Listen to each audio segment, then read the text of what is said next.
সাওমি রমাদান। আল্লাহর নবী সাল্লাল্লাহু আলাইহি ওয়াসাল্লাম হাদিসে পাকের মধ্যে বলেন, ইসলামের ভিত্তি হলো পাঁচটা জিনিসের উপরে একজন মুসলমান ইসলাম গ্রহণ করার পরে যখন পাঁচটা জিনিসের উপরে পরিপূর্ণভাবে চলে আসবে তখন মুসলমান হয়ে যাবে।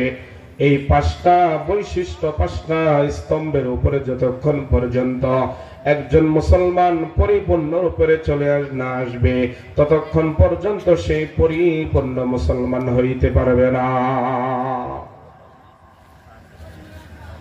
নবী আলাইহিস সালাতু ওয়াস সালাম বলেন, সেই পাঁচটি বৈশিষ্ট্যের এক নম্বর বৈশিষ্ট্য হলো, সেই পাঁচটি স্তম্ভের এক নম্বর স্তম্ভ হলো, বুনিয়াল ইসলামু আলা খামসিন শাহাদাতি আল্লাহ ইলাহা ইল্লাল্লাহ। এই পাঁচটি বৈশিষ্ট্য ইসলামের পাঁচটি স্তম্ভের এক নম্বর স্তম্ভ হলো, সেটা হলো আল্লাহ তাআলাকে এক ইলাহ রূপে গ্রহণ করা।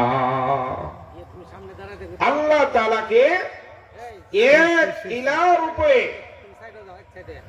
এক খোদা হিসাবে মেনে নেওয়া,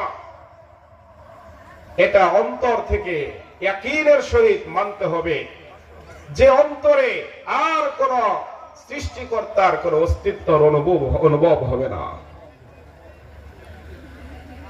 আল্লাহর নবী সাল্লাল্লাহু আলাইহি ওয়াসাল্লাম বলেন, ইসলামের পাঁচটি স্তম্ভের প্রথম স্তম্ভ হলো, ইসলাম গ্রহণ করার পরে একজন মুসলমানের জন্য সবচেয়ে দামি কাজ, মূল্যবান কাজ হলো নামাজ প্রতিষ্ঠা করা।